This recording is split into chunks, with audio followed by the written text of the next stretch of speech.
Okay. So these are the SOL related essential learnings here. And really, most of what we do today, in some sense, you're going to find easy.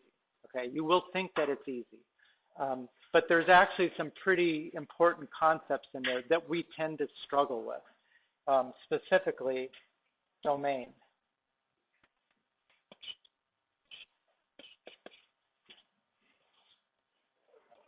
This is when domain starts to become more challenging than it should be.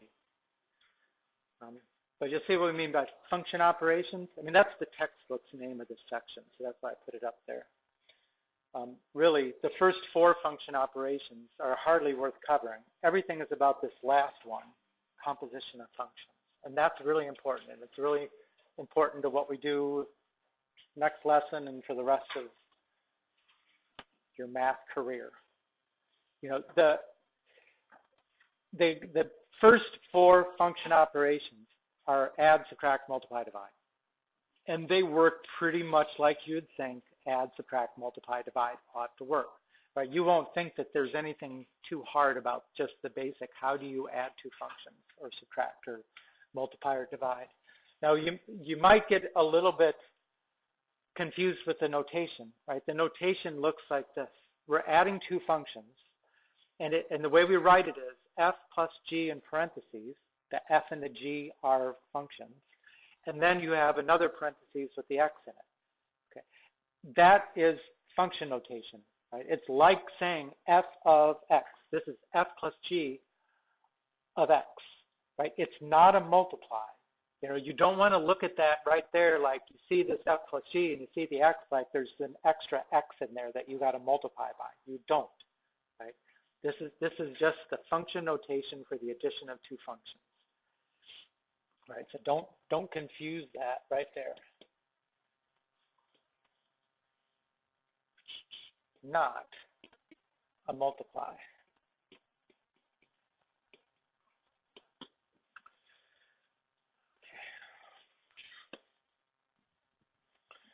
Now, the rest of it is, just look at every one of these.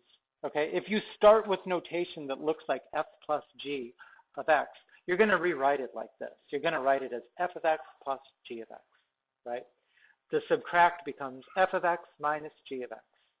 The divide, the multiply, and this multiply has got a dot in between to show multiplication, right? That becomes f of x times g of x. And the divide becomes f of x divided by g of x. A lot of times you'll just be given this straight away, and then a lot of times you'll be given this, and you'll make it look like that before you start the work. Okay. Now, there's two of these that become a little more tricky than the rest. For the subtract, you got to be careful that when you subtract a function that has more than one term, that minus in front is flipping the sign of every factor in that second function. We usually make mistakes with that. And the second is, when we start dividing by functions that could equal 0, now we've got to start looking for restricting the domain, because we can't allow a divide by 0, right? Dividing by 0 is not allowed, not defined, right? So that's what this thing says right here. G of x does not equal 0. We can never let this function equal 0.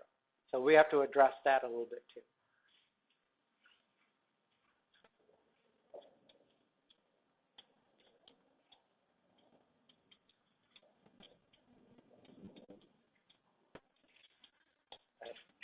Normally, when you have a function and then it says comma and then it gives you something like that, that's a domain statement. It's telling you something about the, allowable values of x that you can use.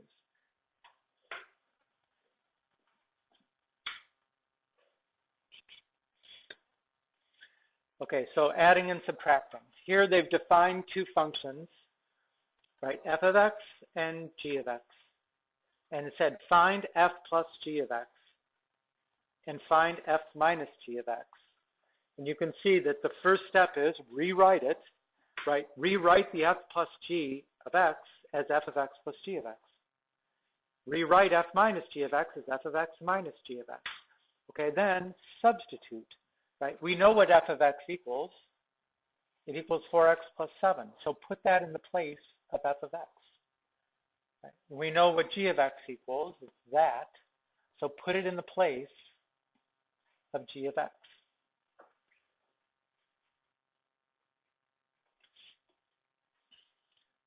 Okay, that's how they go from here to here.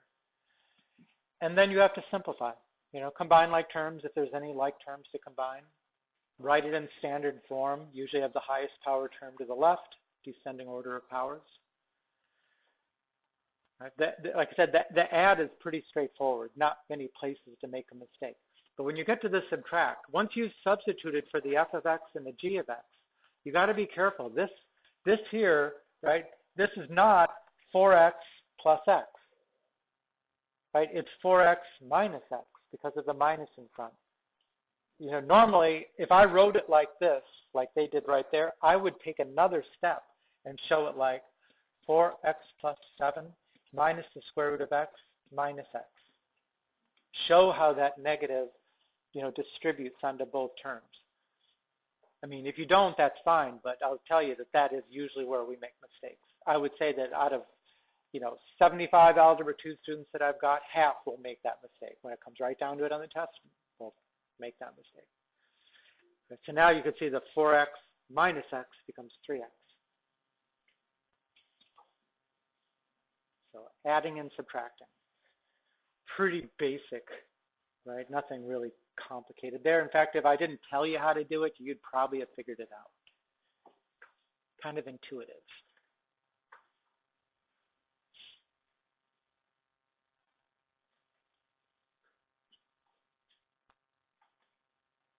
Good. A little bit good.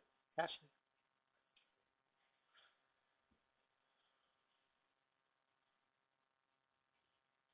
Done? So, okay. Now, when you do this here, I want you to do it on a separate piece of paper because you're going to hand them in at the end of class. All the you tries, you got to hand in. You're going to get a classwork credit for it, which will go count with homework. If you don't do it, then you won't get credit. Partly it's because I'm being told I got to do something like this, and partly because I kind of had it in mind anyways. So here's our two functions, f of x and g of x. You want to add them and subtract them.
So the first one, f of x plus g of x.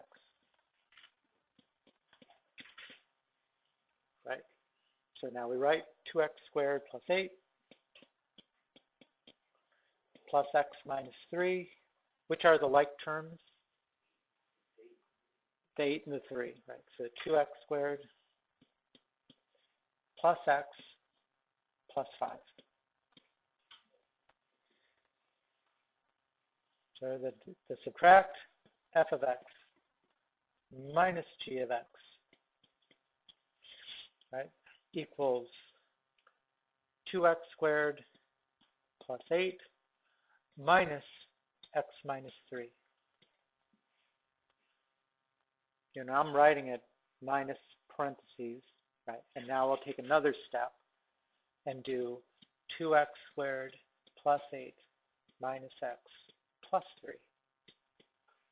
So again, the two like terms are the 8 and the 3, so you combine them. 2x squared minus x plus 5. Oh, that was wrong, 11.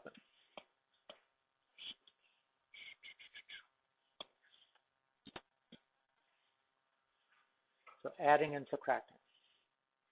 Easy stuff, right? And they should be.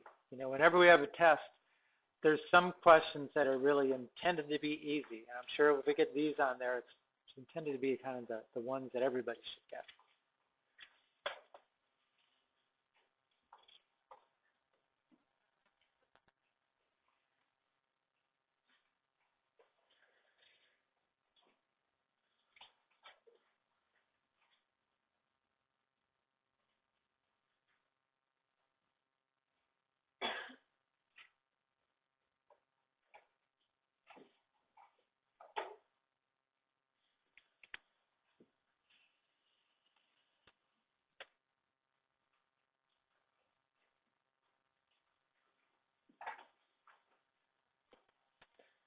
Okay, multiply. Again, we're using a dot to represent multiplication here. It's kind of important to say that. You'll see why later. So this is f of x times g of x. Right, so I'm rewriting it like we did the addition and subtraction, and then what do you think I would do? Substitute, right? Substitute for the f of x. F of x equals x minus 2. G of x equals x plus 3. Right? Just straight away substitute for each one. Simplify. How am I going to simplify x minus 2 times x plus 3? Probably a FOIL. I mean, one way or the other, you're going to multiply. So FOIL. Right, will be x squared plus 3x minus 2x minus 6, which is x squared plus x minus 6. Right, standard form, highest power term to the left, descending order.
So you try that one. Same page.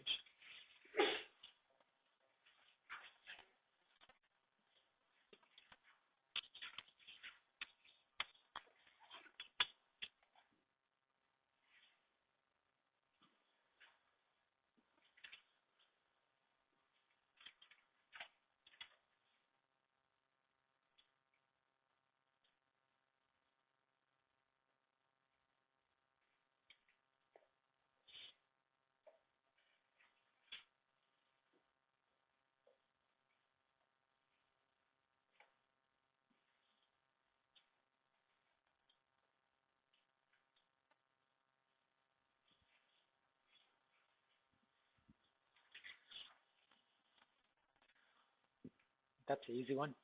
Is it? What is it? x squared minus 25, right? When you substitute for the f and the g, right? F of x times g of x, right? You get x minus 5 times x plus 5, which besides doing a FOIL to figure out, you should recognize that's the factoring of a difference of squares, right? I mean, if we know factoring of difference of squares, then you go immediately to x squared minus 25. Right? That's how you would have factored x squared minus 25, so that's it.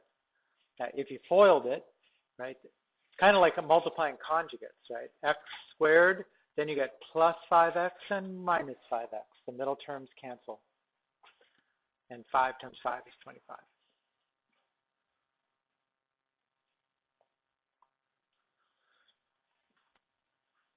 So that's an add and a subtract and a multiply. Not too tough so far, right?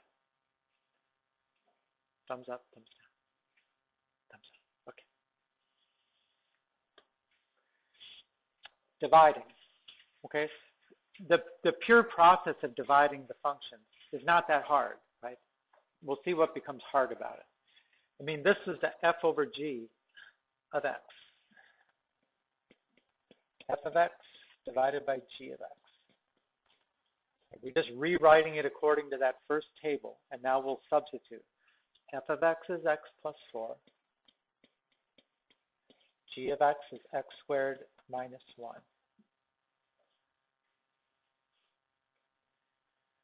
Is there any simplifying you can do there? Please say no. Please say no. Please say no. No.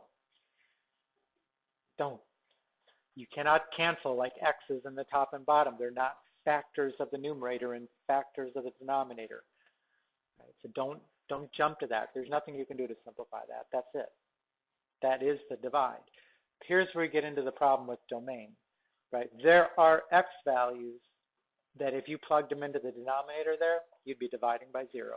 So you've got to find out those x values. And you've got to state the domain in a way that excludes those x values. So we need to talk about domain. Before we finish this up, we need to talk about domain. Because you all know domain at least a little. But from now on, in this class and all subsequent math classes, domain is a much bigger subject than just like, here's a set of points. What are all the x values? That's baby math, right? That's baby math. Anybody can look at that set and say, okay, 1, 2, 7, negative 2. Put them in order like we did in chapter 2. Done. Right? That's like just an introduction for you to understand what domain is. But you'll never do that again when somebody asks you a domain question. And there won't be a test question for this test that says, here's a set of points, what's the domain? That's not really what we're doing with the domain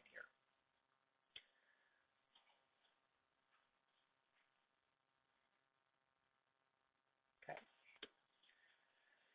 Right. When you deal with functions, and I put one up here, right? F of x equals 1 over x. Functions have graphs. This is what the graph of f of x equals 1 over x looks like. Right? We'll get into that kind of function actually in another chapter. But here's what it looks like. It has 2 branches, 2 continuous lines. How many points make up those continuous curved lines? Infinitely many points, right? And a continuous line in the plane is made up of infinitely many points. Right? There's no way you can write them all down so you can grab all the x values and put them into a set. Right? So we have to come up with a different way to determine the domain here. And what you do when you have functions is instead of trying to list all the x values, which you clearly can't do, you describe the x values that you're allowed to substitute for x. Remember when we first started talking about functions, right? X is considered the independent variable. Even in the calculator, if you go to the table set for the x values, it says independent. When we make a table of values in order to graph something, the first time we're looking at it, the question is always, where did you get the x values? You choose them. You get to choose them. It's the independent variable. What we get out of the domain from now on is it's telling us which X values can you choose for your table of values, right? I mean, what set do you pick from? Can you pick anything? Well, when it comes to something like this, what's the one value of X that would have led to a divide by 0? 0, right? For 1 over X, if this X equals 0, then you'd be dividing by 0, and you're not allowed to do that in math. So the domain would be X does not equal 0. That's how we would describe the domain to exclude X values that would lead to a situation that we don't want.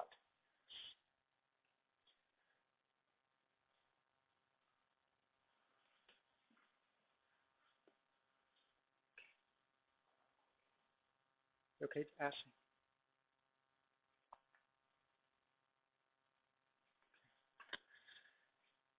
So normally the way you state the domain of a function, I mean, you assume for all functions, you assume you're going to say all real numbers. I mean, you can plug in any real number and you get an answer. But then you got to look for any exceptions to that. And there's 2 exceptions at this point. By the time we get to the end of this testable unit, there will be another exception. But for right now, there's 2. One of them is can't divide by 0. Right? So you need to find the zeros of the denominator, right? We talked about zeros in chapter 6 or chapter 5. You got to find the zeros at the denominator so you can exclude them from the domain. And also, you got to make sure you're taking the square root of a positive or 0. You can't take the square root, or for that matter, an even root of a negative number. Those 2 things will limit our domain. So far, those are the only 2 things that will limit our domain.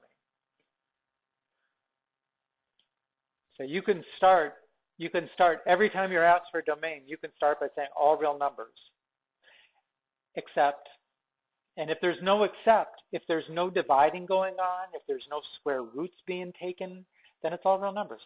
Then just pick anything you want, plug it in. You know, polynomials, all real numbers. Polynomials never have a divide. That would not be a polynomial anymore, not by a variable. Polynomials never have rational exponents, which would mean square roots or roots of some kind.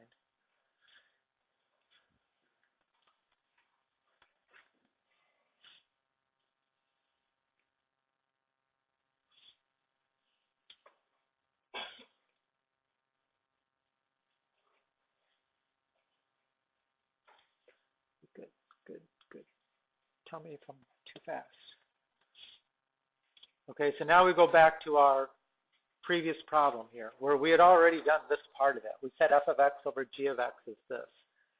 Okay, now what are the zeros of the denominator? How do you find them?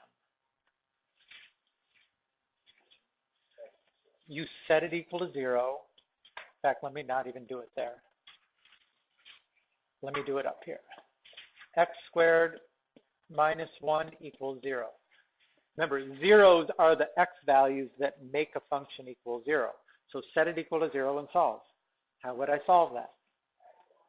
Yeah, I mean, like the problem number 2 on the test, right? Add 1, and then take the square root, and you would get plus or minus 1. When you take the square root, you have to do plus or minus, right? Again, like number 2 on the test. So the zeros of the denominator are x equals 1 and x equals negative 1. So in order to state the domain, you would say all real numbers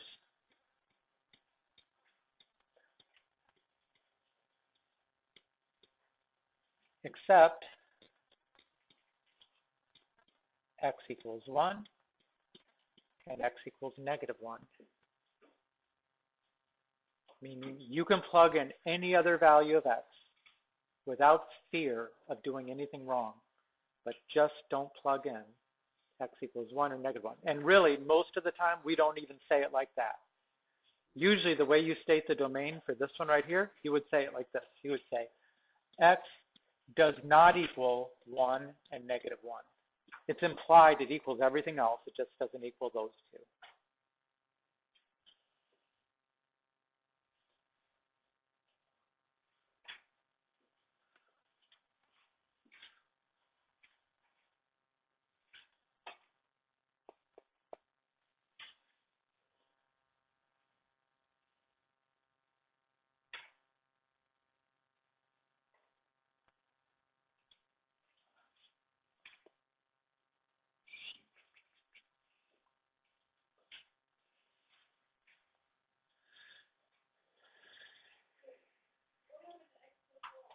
What's that? The x plus 4? The x plus 4 doesn't have anything to do with it. It's not in the denominator. Well, that's a common mistake too, is you start listing the zeros of the numerator. No, that doesn't have anything to do with it. It's just the denominator, right? What if I took those same two functions? This time I'm going to do g over f of x. G of x over f of x, which would be x squared minus 1 over x plus 4. Okay, what are the zeros of the denominator? -4. What is the domain? Right? Remember, the zeros of the denominator, there's only one, x equals -4. So what is the domain? X does not equal -4. Right? That's the relationship between the zeros of the denominator and the domain. One is an equals, one is a not equals. That's it. Now, but I said there was two situations you got to look out for, right? Divide by 0, and what was the other one? Square roots or even roots of negative numbers. The truth is that we already did. Well, go ahead and do this one. Does it do another you try before we get on to that? I think this one will take you 2 seconds.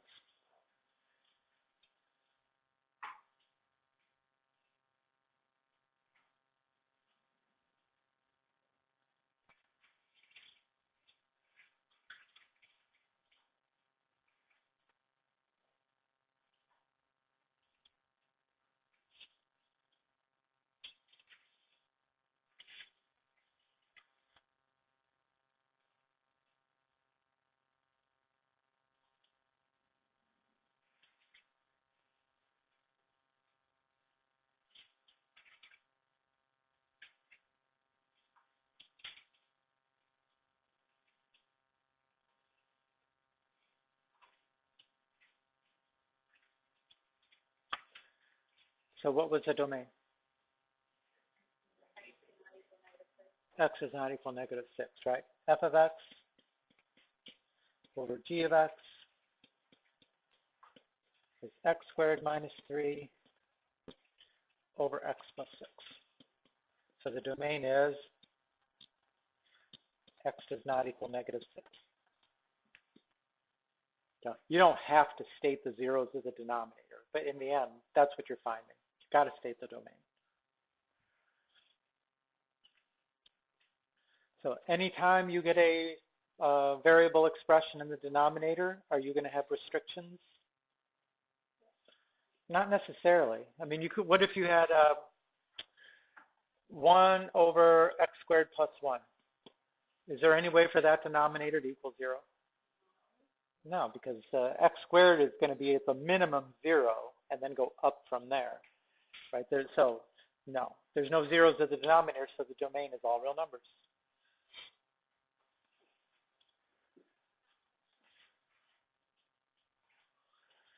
Okay, so what's that? Can it be what? Multiple things? Sure. Oh, yeah. But remember, the second part of that, restricting the domain from all real numbers is you got to look out for square roots.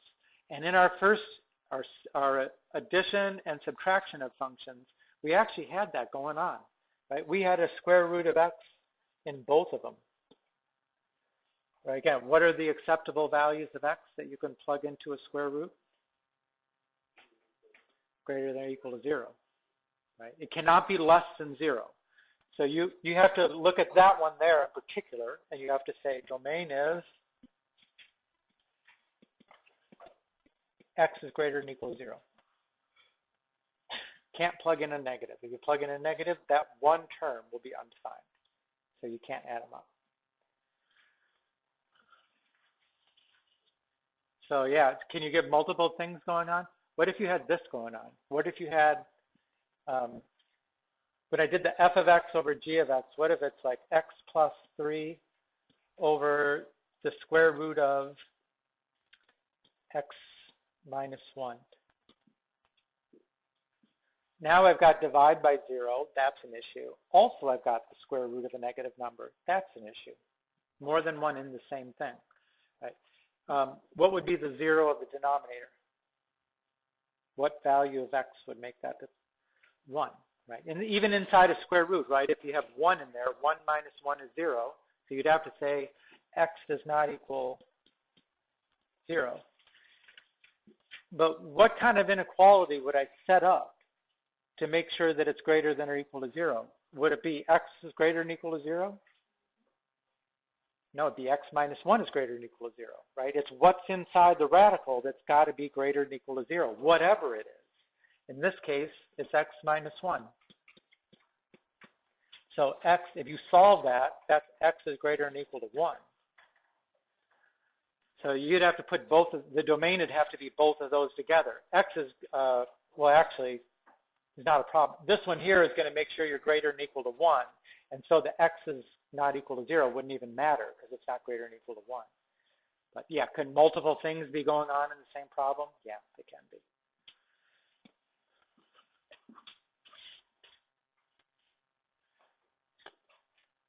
All right, now we get to the composition of a function, right? Composition of function is not like anything that you've done before. Not that it's all that bizarre, but it just has familiar like addition and subtraction and multiplication and division on, right? It's a new thing, right? We like new things, don't we? Everybody, all at once? So a composition of function is when you put one function inside another function, right? If I take this f of x and I put it inside of the g of x, then it looks like g of f of x. I've just put the f of x inside the g. Or I could go the opposite way. I could take g of x and put it inside of the f of x function. And that looks like f of g of x. That's what we mean by composition. It's the function of a function.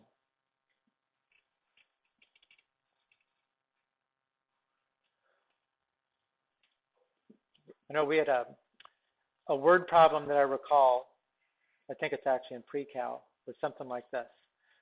Right? We had a one function that talked about the number of bacteria in food as a function of temperature, the temperature of the food. And then we had another function which was the temperature of the food as a function of how long it's been left out of the refrigerator. So when you take the composition of the functions, you're going to see, try to make that the number of bacteria of a food, you're going to take that second equation and put it into the first. So now you've got the number of bacteria based on how long you leave things outside of a refrigerator. But that's why we want to be able to put functions inside of functions.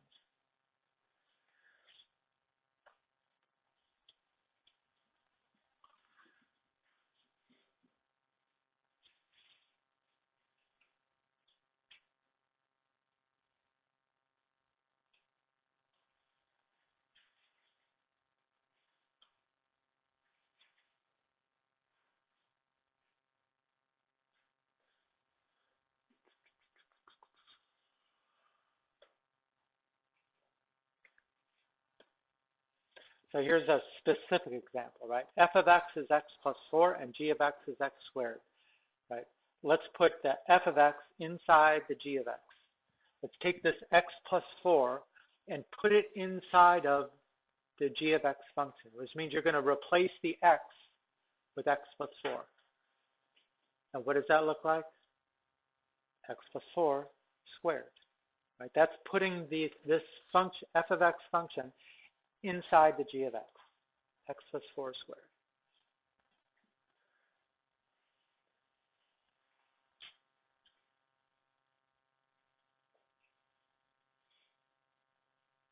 And normally when it comes to composition of functions, I'm a little more liberal about, whether you simplify that or not. I'm usually going to give you credit for doing that much of it right there. If you choose to simplify x plus 4 squared, just make sure you do it right. right? Don't just call it x squared plus 16 because I got to take points off for that. So either leave it like that or FOIL x plus 4 times x plus 4, right?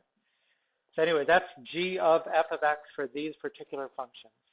Right? What if I went the opposite direction? Let's remember what this one is. What if I go f of g of x? That means take the g of x and put it inside of that. Like replace the x here with the x squared. And what does that look like? X squared plus 4. That's this. Right, that's taking this whole thing there and put it in the place of x there. Right, is that exactly what we got when we did the g of f of x? Remember, we had x plus 4 squared. That's not the same thing. So what does that tell you? The order that you do the composition matters, right? If you can't just switch the order that you're doing it and expect you get the same thing. Which property is it that would tell us that order is not important? Commutative. So basically, composition of functions is not commutative. It makes a difference which order you do things.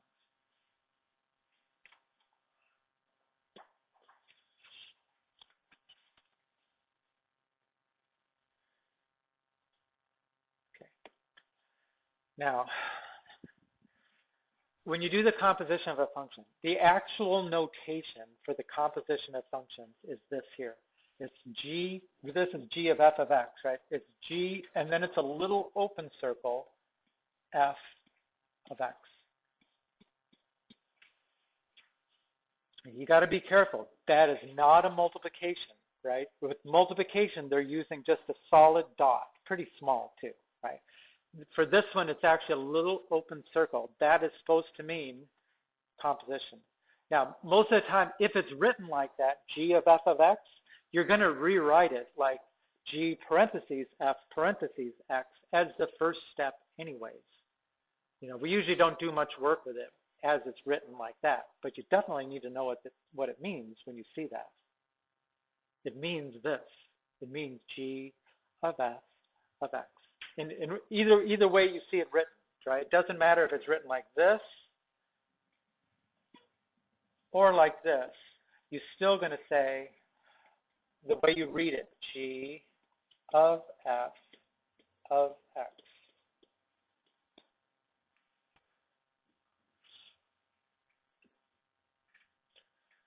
So keep in mind that little open circle. That's a new operator. You've never seen it before. You've never used it before. It's a new operator for us.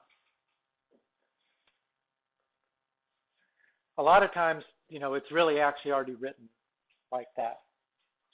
Some of the homework, it's already written like that. You don't actually have to worry about the little open circle. Okay. So let's do g of f of 2. I'm going to do this in two different ways.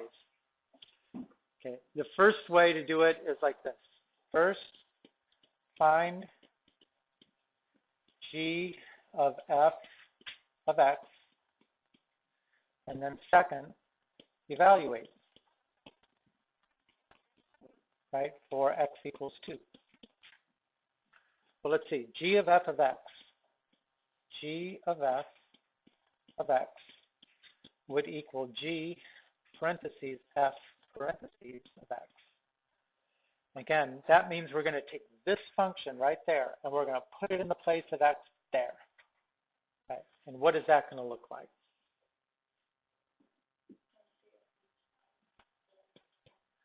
It's going to be parentheses x minus 5 squared plus 1.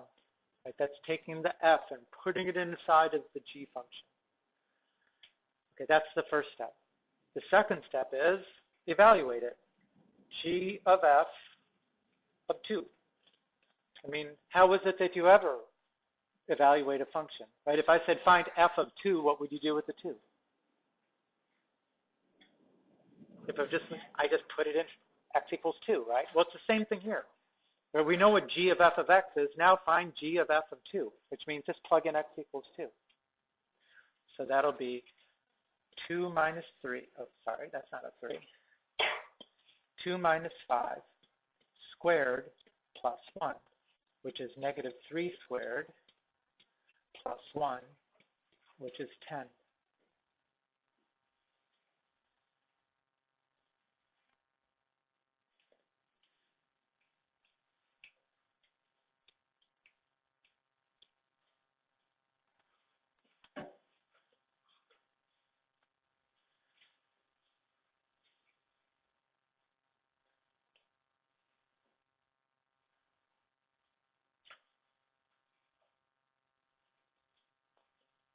Good.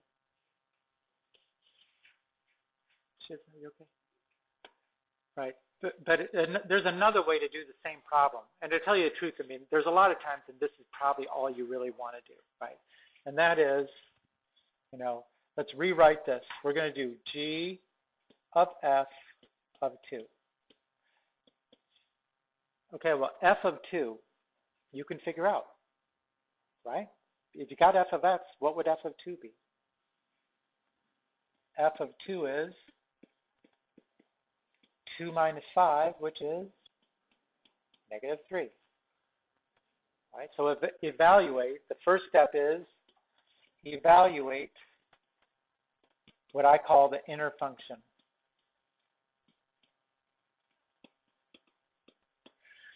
Right? And that gives us G of negative 3.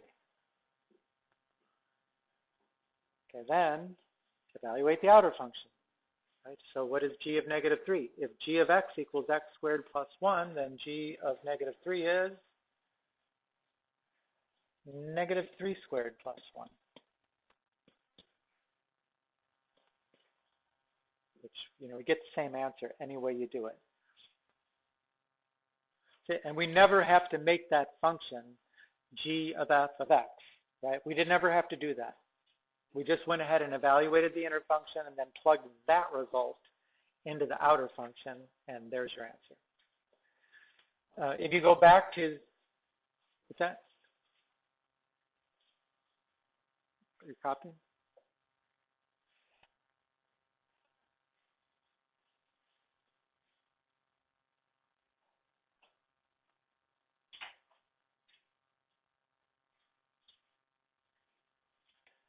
You have to go back to the graphic here. That's kind of what it said right there. Evaluate the F of X first, and then you use that as an input for the G, right?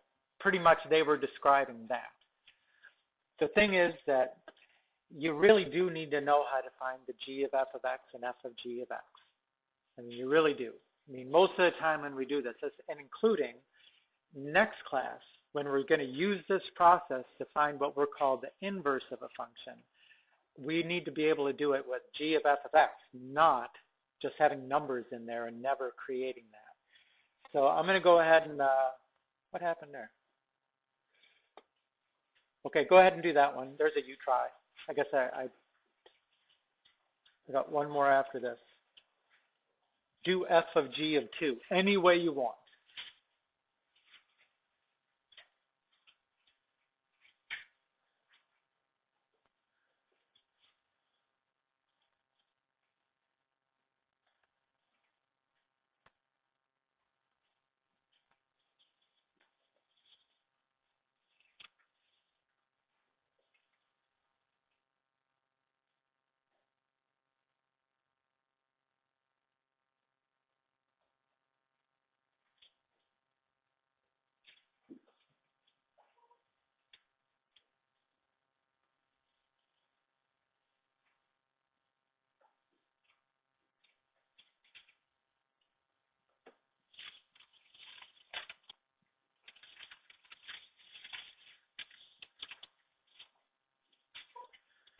And what did you get?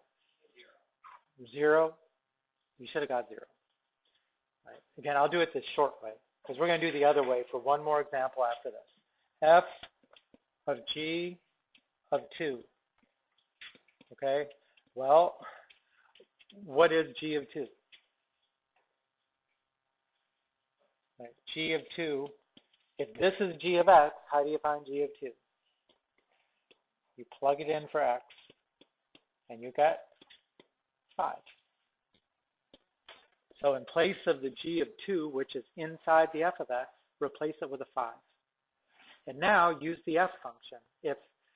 If f of x equals x minus 5, then what is f of 5? 5 minus 5, which is 0.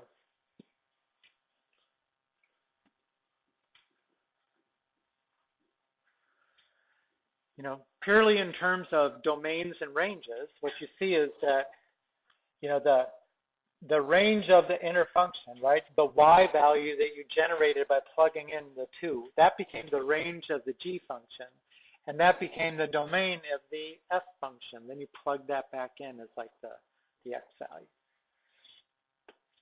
right? But you really will have to find, and the homework problem is written like this. I think there's 2 of them at the end, 72 and 73, and they're just like this, where it's not even using the little circle notation. It's just saying find f of g of x and g of f of x. And now I'm going to do it with these 2 functions.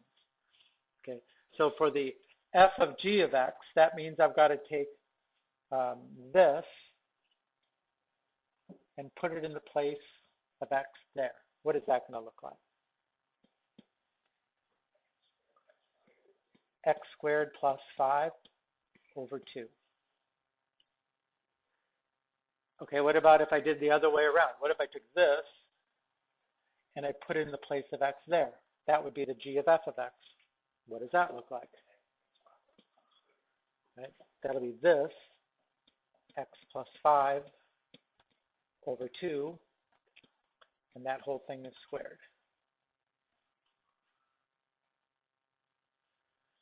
Right, so you want to be able to make these functions, you know, that still have a variable in it, not just deal with numbers.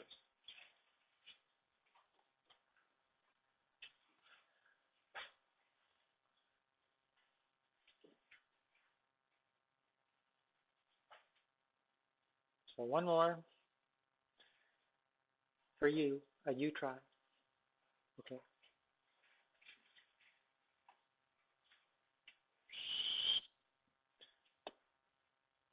So try that one. Try to find the f of g of x and the g of f of x.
How are we doing?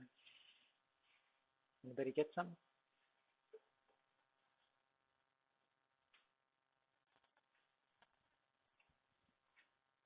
Shizzy, you get some? What did you get?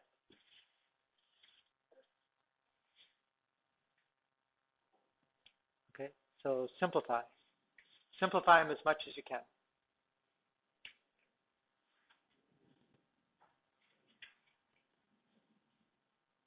And this is, like I said before, this process is not commutative, right? You can't count on switching their order, no problem. But this one is. You should get the same thing each way you do it. What is it? Shiza? X.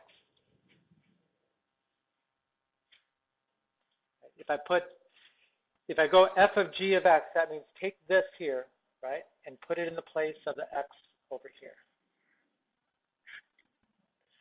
And what's that going to look like?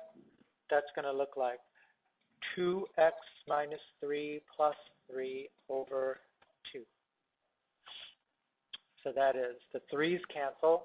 That's 2x over 2, which is x. If I did it the other way around, I would be taking this whole thing and put it in the place of x there. Right? Now that'll be 2 times x plus 3 over 2 minus 3. This time it's the 2's that cancel. Now you've got x plus 3 minus 3, which is x. Now what we learn in the next lesson is that when that happens, when you can take the composition of functions in both directions, and in either case you just get x for the answer, those functions are considered inverses of each other. One of them undoes the other. But that's the next lesson.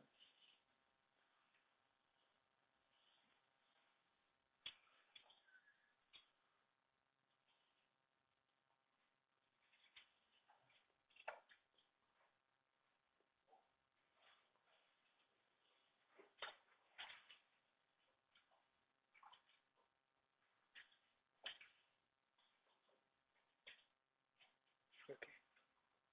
John, you okay? Done? So again, that was the lesson. You know, the function operations, again, plus, minus, multiply, divide, those are kind of baby things. This composition of functions is the important thing. That and the domain.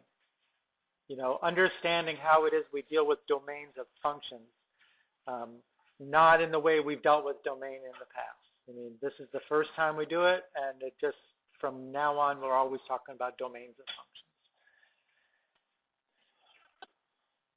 And that is the homework.